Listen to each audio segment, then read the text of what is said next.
father of 4 has spoken out regarding the removal of his children from the government school system.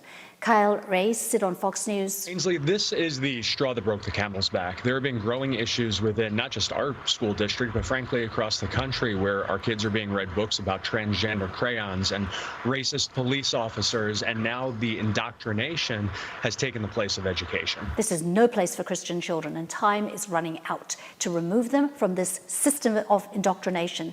Welcome to Morning Tea.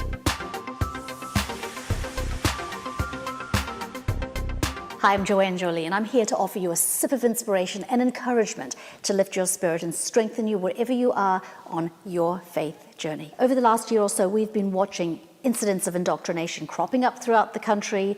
We've seen upset parents speaking out at school board meetings.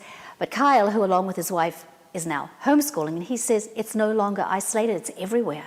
And here's the thing, we are in a red community.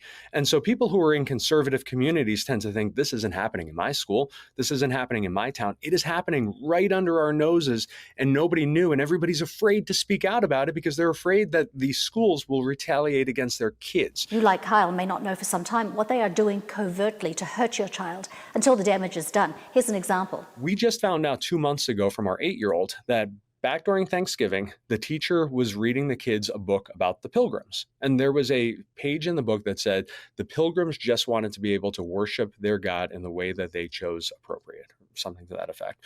The teacher took out the word God so that nobody would be offended.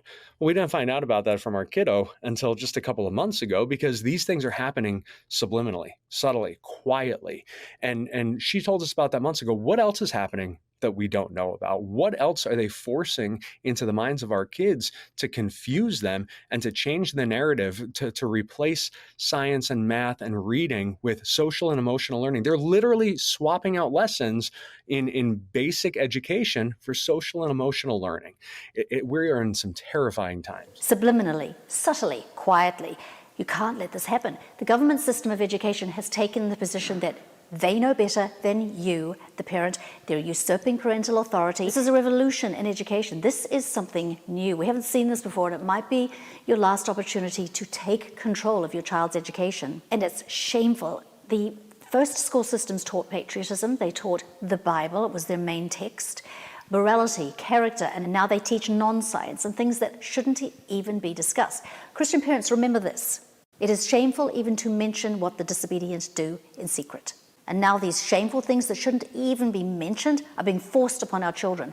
They are now in their psyches, their souls and their minds, their hearts. The government schools are a threat to our children, and they're a threat to the peace and the safety of our homeland. Schools are doing their job. They're turning out angry, intolerant, confused, and uneducated young people. So let's do our job, and let's turn out the leaders that this country is going to need to help turn the ship around, repair the damage that's being done right now. Be part of the movement. This is a growing movement. From the Washington Post, stories about drag queens in kindergarten forcing students to use preferred pronouns, biological boys who say they are transgender using locker rooms and showers once reserved for girls, along with the pandemic which convinced growing numbers of parents that homeschooling worked better.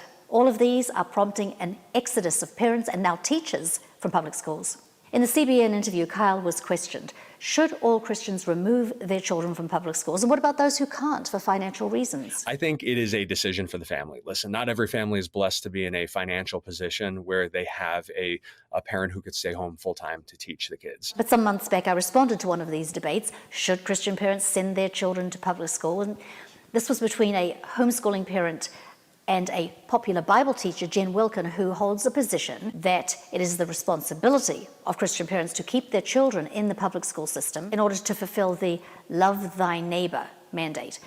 You can watch that here, and I'll put a link down below where I go into some detail on why she's incorrect. What education of children is all about, what God expects from the parents that He has entrusted His children to. Children don't even belong to us, they belong to God, who charges parents to teach and raise them according to His standards. And Kyle said not every family is blessed financially. Look, you're going to have to downsize. You're going to have to sell. I have said regarding parents who lost children in school shootings, would they not have given all to have their children back? Houses, careers, assets. When parents say they can't take their children out of school for financial reasons, I say they need to carefully examine what wealth they are trading for their children's souls. Put your children's education and well-being before replaceable things. And I know there are situations like single parents, mothers, where this is a huge challenge. Start brainstorming. Find a homeschooling co-op, a family who could adopt your child during the day when you have to work. Look to your local community church. There are many resources out there to help single mothers who have chosen to homeschool. There are scholarship funds. You may have to move back in with parents or grandparents to make this happen. Listen, childhood disappears in a blink. After they're gone, you'll have plenty of time for your career. You don't have plenty of time with your children. Right now, every state has an exit procedure, so check with the Homeschool Legal Defense Association on your state's particular requirements to get lawfully and quietly out. I'm so glad you're here. What are your thoughts on this topic? I want to hear from you, so please leave your comments below. I'm here every week, so don't go without subscribing, because we all need inspiration. We need encouragement to stay in this race and to keep up a good pace. So have a great week, and remember to look for the blessings. They are all around us.